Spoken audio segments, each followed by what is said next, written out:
말씀을 나누기 전에 한번 더 리마인드 해드립니다. 지난주에 우리가 사랑하는 사람들을 위해서 해줄 수 있는 가장 귀한 선물이 뭐라 그랬죠?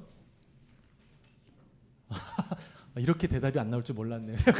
깜짝 놀랐습니다. 네, 우리가 사랑하는 사람들에게 해줄 수 있는 가장 귀한 선물이 기도라고 했습니다. 어떻게 한 주 동안 사랑하는 사람들을 위해서 기도 좀 하셨나요?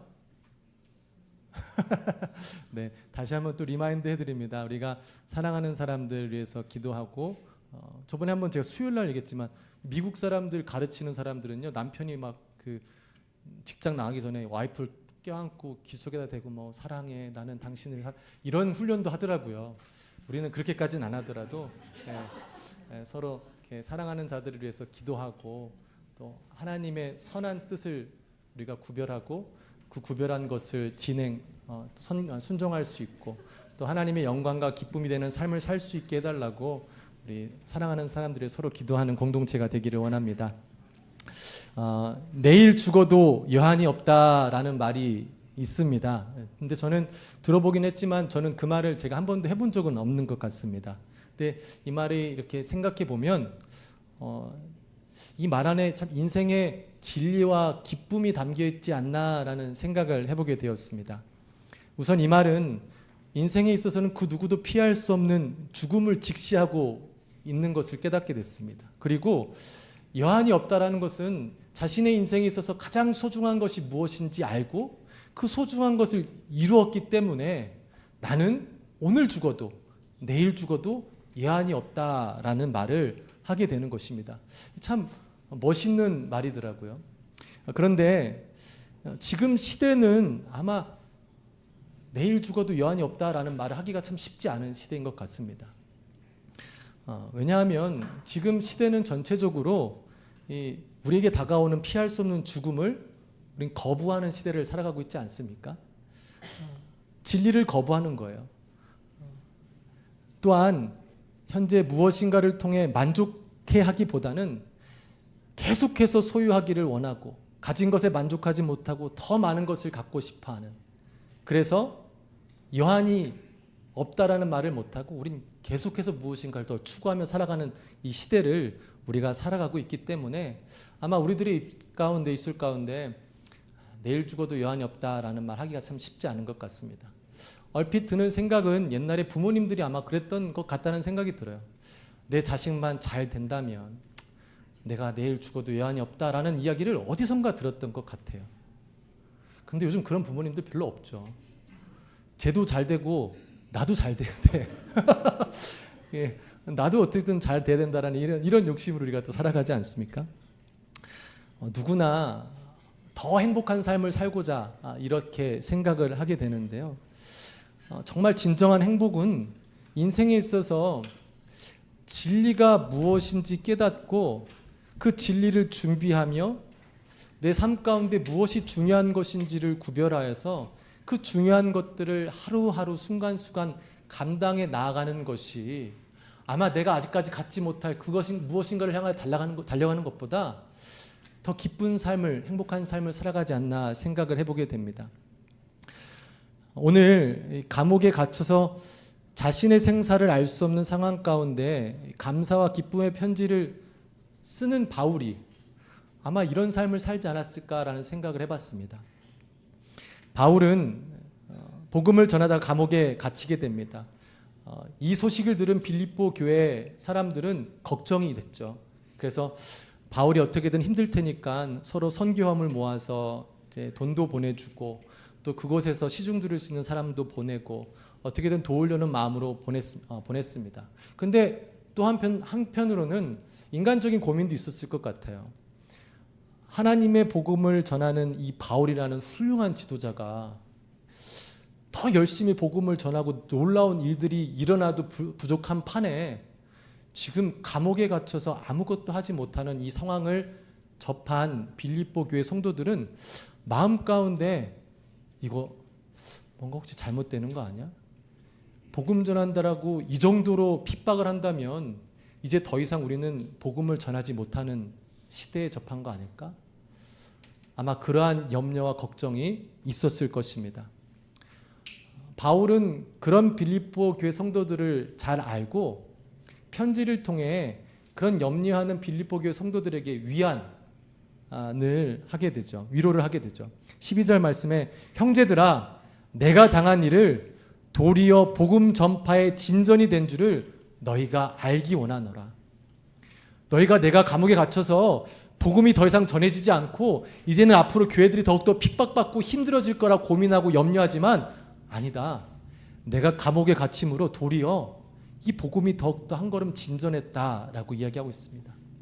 단순히 바울이 사랑하는 빌립보 교회 성도들을 위로하기 위해서 또 자신을 사랑하고 걱정하는 그 사람들 때문에 그냥 입에 바른 소리를 한 것이 아니라 실제적으로 바울이 감옥에 갇히게 됨으로 인해 생겨나는 놀라운 일들을 바울이 기록하여서 그들에게 전하게 된 것이죠.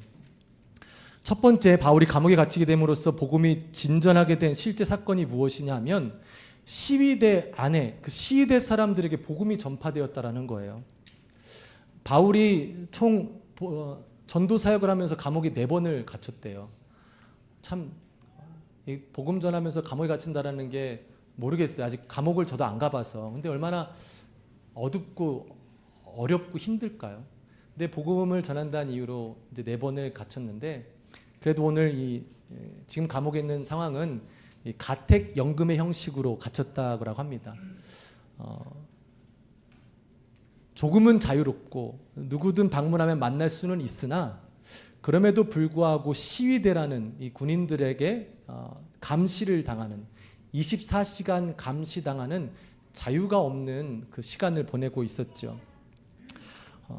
그런데 바울이 만약에 잡히지 않고 밖에서 마음껏 복음을 전했다면 전혀 만날 수 없었던 이 로마 시위대를 바울이 잡혀서 감옥에 들어왔기 때문에 만날 수 있게 되었습니다. 그때 당시 시위대는 4시간 교대라고 합니다. 4시간마다 교대하면서 바울을 봤다 그래요. 그러니 바울은 4시간마다 새로운 사람들을 돌면서 자기 옆에서 도망치지 못하는 시위대들에게 계속해서 복음을 전했던 것이에요. 갇히지 않았더라면 만날 수도 없었던 그 사람들에게 복음을 전한 것이죠. 그리고 또 신기한 것은 시위대 사람들은 바울이 왜 감옥에 갇혔는지 알아요. 바울은 흉악범도 아니고 정치범도 아니었어요. 어떤 특별한 죄를 지어서 감옥에 온 것이 아니라 그저 복음을 전한다는 이유로 감옥에 갇혀 있다는 것을 알고 있었죠. 그런데 그들이 생각할 때는 신기한 거예요. 이 복음이 뭐라고 감옥까지 갇히는데 지금 좀 미안하다 그러고 좀 포기하면 될 것을 끝까지 포기하지 않고 담대하게 옥에 갇히면서까지 선포하는 그 바울의 모습을 보고 이 시위대 사람들이 궁금증이 생긴 거죠. 도대체 뭔데 저러면서까지 복음을 전할 수 있을까? 그런 궁금증으로 인해서 실제로 시위대 사람들 중에 바울을 통해서 예수님을 믿게 되는 일들이 일어났던 것입니다. 두 번째로는 바울이 옥에 갇힘을 통해서 로마 지역 가운데 소극적으로 신앙생활했던 로마의 그리스도인들이 힘을 얻었다고 그래요. 로마의 권력 안에 살았던 사람들, 로마는 황제가 신이죠. 황제를 섬기는 것이 그들이 마땅히 해야 되는 것이고 황제가 아닌 다른 신, 예수님을 믿는다라고 고백하는 것은 굉장히 이제 어려운 삶을 살아가겠다라고 스스로 고백하는 것이죠. 그러다 보니 많지 않은 그리스도인들이 복음을 떳떳이 전하지 못하고 자신이 그리스도인이라는 것조차도 얘기하지 못한 채 조용히 살았던 시기였습니다. 그런데 소식을 들어보니 바울이라는 자가 복음을 전하다가 감옥에 갇혔대요. 그런데 멈추지 않고 감옥에서도 복음을 전하는데 그로 인해 시위대 사람들까지도 예수님을 영접했대요. 이 소리를 듣자 로마에 숨어 살던 그리스도인들이 바울을 통해서 힘을 얻어서 그들도 담대하게 복음을 선포하기 시작했다고 합니다. 바울이 감옥에 갇힌 이유로 그럼에도 불구하고 끝까지 포기하지 않고 담대하게 복음을 전했다는 그 모습을 통해 다른 사람들에게 힘이 되어서 그들이 복음을 전한 거죠. 세 번째 이상한 일도 생겨납니다. 세 번째로는 평소에 바울을 싫어했던 사람들이 있었던 거예요. 질투하는 사람도 있었고 바울과 경쟁했던 사람도 있었고 그냥 봐도 꼴 보기 싫었던 사람들이 있는 거예요. 근데 바울이 감옥에 복음 전하다가 갇혀있다는 소식을 듣게 됩니다. 그러니 그들은 야, 우리가 이 바울이라는 자, 우리가 싫어하는 자가 복음 전하다 갇혔으니까 우리가 이 복음을 더 전하다 보면 얘한테 분명히 더 큰 불이익이 당할 거야. 그래서 바울을 더 해하고자 바울을 싫어했던 자들이 복음을 전하기 시작했다라는 현상이 일어났다고 합니다. 근데 바울은 그 이야기를 듣고 즐거워했다 그래요. 어찌되었든 나를 통해서 그리스도가 전파되는 일들이 일어났기 때문에 나는 너무 즐겁다, 너무 기쁘다라고 편지로 쓰며 나의 갇힘이 복음을 멈춘 것이 아니라 오히려 복음이 더 진전된 실제 사건들을 빌립보 교회 성도들에게 바울이 기록하고 있습니다. 우리가 전화위복이라는 말을 알잖아요. 살아가다 보면 화가 바뀌어서 우리에게 복이 되는 경우를 뭐 정도의 차는 있겠지만 살아가다 보면 다들 겪지 않습니까? 제가 어제 이렇게 인터넷 기사를 보다가 타이틀에 해고해줘서 고마워라는 타이틀이 있더라고요. 이 말을 들으니까 제가 딱 저희 교회 집사님들이 생각이 나는 거예요. 그냥 늘 또 이런 어려운 또 직장 생활 하고 계시지 않습니까? 그래서 궁금해서 클릭을 해서 읽어봤습니다. 기사 내용은 김경숙이라는 분에 대한 내용이었는데요. 그분은 이제 구글 코리아에서 오랫동안 일을 하면서 이제 경력을 쌓아 탄탄한 자리를 잡고 있었다고 합니다. 근데 나이 50이 되어서 그동안 한국에서 읽은 것들 다 뒤로 하고 가족들마저도 다 뒤로 하고 혼자 미국에 넘어와서 홀로 미국 실리콘밸리 구글 본사로 직정을 옮겼다고 합니다. 그녀는 비원어민 최초로 구글 미국 본사 글로벌 커뮤니케이션 팀의 디렉터를 맡았다고 하네요. 그리고 우리가 다 익히 아시는 이 알파고와 이세돌 구단의 세기 바둑 대결, 이 알파고 챌린지 행사를 총괄 지휘했던 유명세를 탔던 이 여성 커리우먼이라고 합니다. 그는 그 일로 유명해져서 이 한국 프로그램 유퀴즈와 세바시까지도 출연하게 됐었대요. 그래서 스스로 야, 지금이 내 인생의 최고점이구나. 너무 이렇게 자신의 지금 상황 가운데 기쁨을 가지고 있었다고 합니다. 근데 바로 그때 회사로부터 이메일이 날라왔다고 하네요. 그때가 뭐 저는 몰랐는데 2023년 초에 구글에서 12,000명 직원을 감원하는 일이 있었는데 이분이 맡고 있던 팀 전체가 이제 다 해고가 되는 일들이 있었다고 합니다. 그때 그 심정을 그분이 이제 인터뷰상으로 이제 말한 건데 이렇게 얘기했다고 합니다. 우리가 너무 놀라면 전혀 와닿지가 않잖아요. 처음에는 현실감이 없었고 다음에는 화가 난 게 컸던 것 같아요. 나를 아무도 원하지 않아? 내가 필요 없다고? 그럴 리가?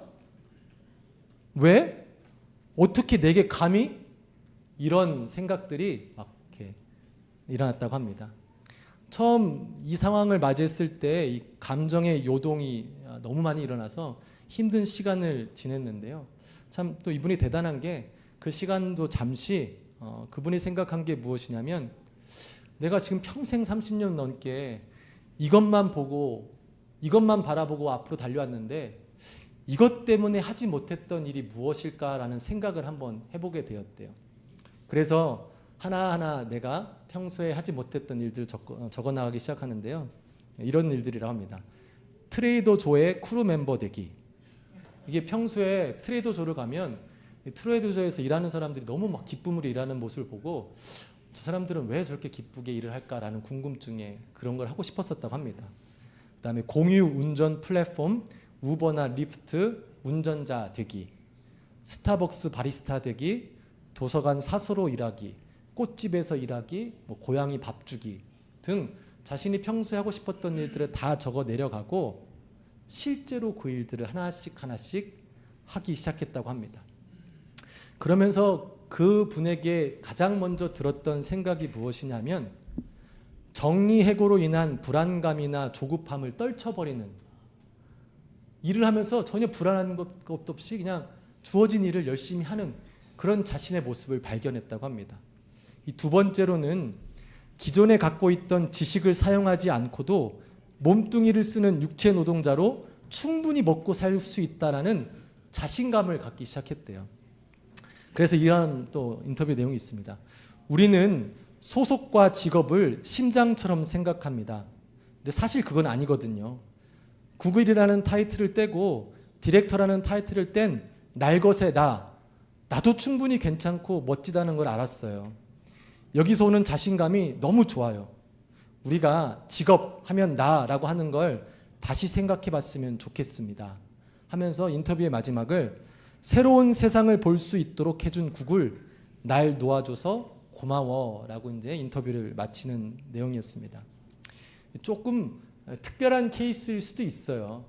그동안 열심히 일했으니까 모아놓은 돈이 있어서 그렇겠지, 뭐 이렇게 생각할 수도 있겠고, 뭐 여러 가지 뭐 생각할 수 있겠지만, 그래도 당장 그 자리까지 올라가서 하루아침에 자신의 이 직장을 잃는다라는 게 굉장히 큰 고통이었을 것 같습니다.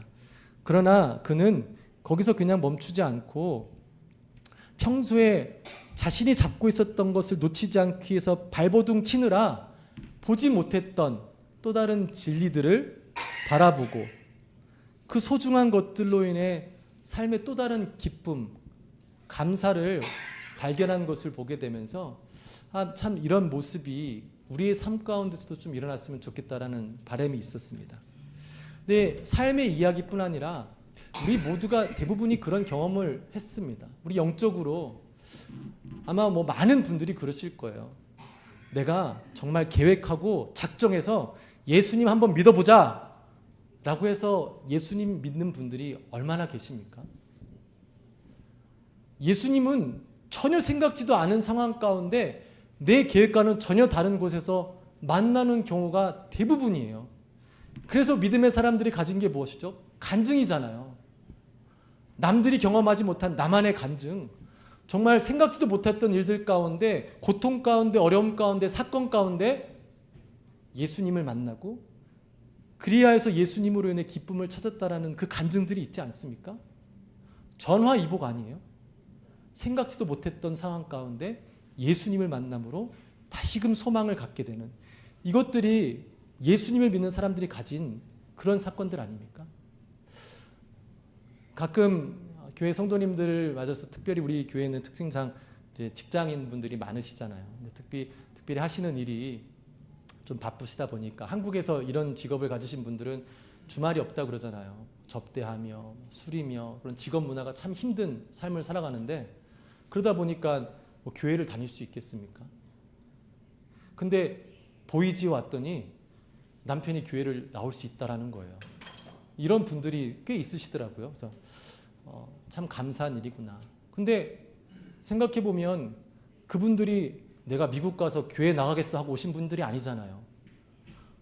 와 보니까 상황이 그렇게 이끌려서 예전엔 생각도 안 했던 교회를 나오기 시작하는 거예요. 성경 말씀을 좀 듣게 되는 거예요. 때로는 한번 읽어보는 거예요. 예배도 드려보는 거예요. 그러다가 예수님도 만나게 되는 거예요. 이렇게 우리의 생각과는 다르게 하나님께서는 우리 삶 가운데 개입하셔서 그런 일들을 우리 가운데 계속 이뤄내고 있지 않으십니까? 오래전 뭐 바울처럼 감옥에 갇히고 막 그럼에도 불구하고 이 복음이 전진하는 아주 특별한 케이스가 아니라, 하나님은 지금도 우리의 삶 가운데 그와 동일하게 똑같이 역사하고 계신 하나님이심을 우리는 꼭 기억해야 될 줄 믿습니다. 바울이 이런 고백을 했어요. 디모데후서 2장 9절 말씀인데요. 이렇게 고백합니다. 복음으로 말미암아 내가 죄인과 같이 매이는 데까지 고난을 받았으나 하나님의 말씀은 매이지 아니하니라. 내가 어떤 사람이든 무엇을 하든 어떠한 일을 했든 나와 상관없이 하나님은 그 일을 계속 이루시는 분인 거예요. 우리가 잘난다고 잘 되는 것도 아니고, 우리가 못났다고 안 되는 것도 아니에요. 하나님은 하나님이 하신 일을 하시는데 우리를 어떠한 방법으로든 그 일에 동참시키시고 하나님이 어떠한 분이신 것을 우리에게도 보여주시는 거예요. 그게 하나님이신 거고 그 하나님이 우리와 함께 하시는 것입니다. 우리의 삶 가운데 우리는 부단히 우리가 계획하고 우리의 뜻대로 우리가 바라는 대로 되기를 원하지만 그렇지 않은 것들을 경험하지 않습니까? 그렇다면 지금까지 나를 예수님 믿게 하신 하나님, 바울이 그 상황 가운데서도 복음이 멈추지 않고 진전하게 하신 하나님, 그 하나님이 지금도 나와 함께 하심을 믿고 어떠한 상황 가운데서도 현실에만 우리의 시선이 멈추는 것이 아니라 그 상황 가운데 전화 위복의 역사를 이루신 하나님을 바라볼 수 있는 믿음, 그래서 낙심하지 않고 하나님을 바라보고 나아갈 때 하나님께서 이 일을 역전시키셔서 하나님의 방법으로 놀라운 일을 이루시는 것들을 목격하는 은혜, 그 하나님으로 인해 어려움 가운데서도 기뻐할 수 있는 축복과 은혜를 저와 여러분이 누리게 되기를 소망합니다. 얼마 전에 그 통계 자료를 봤는데요. 영국의 기독교인, 특별히 젊은이들 10명 중에 4명이 자신의 종교를 알리는데 꺼리낀다 하더라고요. 영국은 아시다시피 많은 사람들이 이제 더 이상 예수님을 믿지 않아요. 그렇게 뜨거웠던, 참 예수님을 그렇게 뜨겁게 믿었던 나라였는데, 그렇죠. 10명 중 4명이나 숨기면서 신앙생활 한다고 합니다. 한국은 그런 조사는 없는데 한국도 별반 다르지 않을까 생각을 합니다. 아직까지 뜨겁다, 교회가 큰 교회가 있다 하지만 현실을 보면 많은 교회들이 어려워지고 교인들이 교회를 떠나고 믿던 사람들이 수평이동을 해서 큰 교회들만 남아있고 많은 교회들이 어려워하고 점점 문을 닫게 됩니다. 여러분 들어보셨겠지만 현재 한국의 중고등부 학생들의 복음화율이 3% 미만이라고 합니다. 3% 기준은 미종족, 아직까지 복음이 전달되지 않은 그 나라가 97% 이상이 복음을 알지 못하면 거길 미종족 전도 대상이라고 하죠. 선교를 할 때 그렇게 우리가 부르게 되는데요. 한국이 지금 그렇대요. 중고등부 학생들. 근데 여러분 신앙생활 할 때 어땠습니까? 웬만하면 교회 한 번씩은 다니지 않습니까? 중고등학교 때. 다들 그래요. 저도 많은 분들 뵈면 나 어렸을 때는 교회 갔었다. 친구 따라 갔었다. 이상한 분들 보면 어떤 분은 나는 청년 회장도 했었다. 막 중고등 회장도 했었다. 근데 지금 교회도 나가지 않지만 대부분이 교회를 다녔던 시대가 있습니다. 근데 지금은 3%도 안 된대요. 얼마나 절망적인 현실입니까? 더 나아가서는 이 많지도 않은 학생들을 가르칠 지도자도 없어요. 더 이상 신학교를 가는 목회자가 없습니다. 중직자들, 교인들 중에 자녀를 신학교로 보내는 사람 없죠. 누가 보냅니까? 이제는 아이들을 맡길 지도자들이 없는 세대예요. 이런 어려운 상황을 우리가 맞이하고 있습니다. 이게 아마 그 로마 시대 당시, 바울 시대 당시 로마에서 예수님은 믿으나 그 로마의 권력 앞에서 무서워서 자신의 그 믿음을 숨기고 복음을 전하지 않고 살아가는 사람들의 모습이 아닐까라는 생각을 하게 됩니다. 저도 오래전에 한국을 방문했을 때 그냥 저는 오랜만에 고국 방문이니까 편안한 마음으로 갔는데 그냥 보는 사람마다 물어보는 게 뭐 하는 사람이냐고 물어보더라고요. 혹시 뭐 하세요? 근데 이제 제가 뭐 교회에서야 저를 목사로 모르는 사람들도 없으시고 다 그렇게 대하시는데 제가 맨날 밖에 뉴스를 들으면 맨날 교회가 뭐 잘못했다, 목사들이 잘못했다는 얘기를 듣고 교회 밖에서 누가 물어보는데 목사라고 얘기하는 게 전 너무 부끄러운 거예요. 머뭇머뭇하다가 교회에서 일합니다라고 이제 저는 그렇게 얘기를 했어요. 근데 이게 뭐 저만 그런 게 아니라 제가 어떻게 아는 분을 만났는데 저번에도 한번 말씀 나왔지만 그 목사님은 뭐 좀 젊은 쿨한 목사님이시기도 하신데 이 교인분들하고 식당 같이 가시면 교인분들한테 얘기를 한대요. 꼭 나를 목사라고 부르지 말고 부장님이라고 불러라. 이 목사라는 게 드러나면 사람들한테 좀 눈치 보이니까. 뭐 이게 어느 정도까지 그럴지 모르겠지만 저도 그런 느낌이 있고 그런 것들을 또 우리가 또 보지 않습니까? 부끄러운 세대예요. 예수님을 믿어도요. 직장에서, 학교에서 친구들하고 밥을 먹고 음식을 먹을 때 당당하게 기도하는 게 부끄러울 때도 있어요. 눈을 살짝 감았다 뜰 수도 있고 그냥 같이 마음속으로 한 것처럼 할 때도 있고 하나님을 믿는 것을 내가 누군가에게 알리는 것이 부끄러운 시대가 지금의 시대 아닙니까? 참 어찌 보면 현실적으로는 참 가망이 없는, 이미 영국에 큰 부흥이 있다가 몰락한 것을 우리가 봤고, 이 미국이 큰 부흥이 있다가 몰락한 것을 봤고, 한국이 그들이 갔던 그대로 쭉 가고 있는 것을 현실적으로 우리가 경험하고 있습니다. 어떻게 해서 그거를 극복해낼 방법도 찾지 못한 채 우린 그저 외치기만 하고 있죠. 그런데 오늘 본문 말씀을 통해서 우리가 정말 좋은 대책 방법 하나가, 하나님께서 말씀해 주시는 것이, 하나님은 이런 어려운 상황 가운데 아주 특별한 시스템을 찾아내고 뭐 좋은 시스템을 구축해서 좋은 이벤트를 만들어서 하는 것, 이것이 아니라 바울과 같은 한 사람, 어떠한 어려움에서도 복음을 부끄러워하지 않고 담대히 복음을 전하는 그 한 사람을 통해서 하나님이 역사하시는 거예요. 우리가 생각할 때는 안 될 것 같은 일인데, 바울과 같이 감옥에 갇혀 있는 그 바울을 통해서 하나님은 이곳저곳에서 복음이 일어나도록 하나님이 역사하셨잖아요. 우리 지금 이 땅도 우리가 생각할 때는 좀 뭔가 대책이 없을 것 같지만, 하나님은 하나님을 부끄러워하지 않고 복음을 부끄러워하지 않으며 그 복음을 신실하게 살아가는 그 한 사람을 통해서 하나님께서 하나님의 방법대로 역사하실 줄 믿습니다. 이것이 기대가 되는 거예요. 우리의 방법으로는 기대할 수 있는 게 없는 거예요. 근데 그 하나님께서 한 사람을 통해 하실 일. 그래서 저나 여러분이 그 한 사람이 되었으면 너무 좋겠습니다.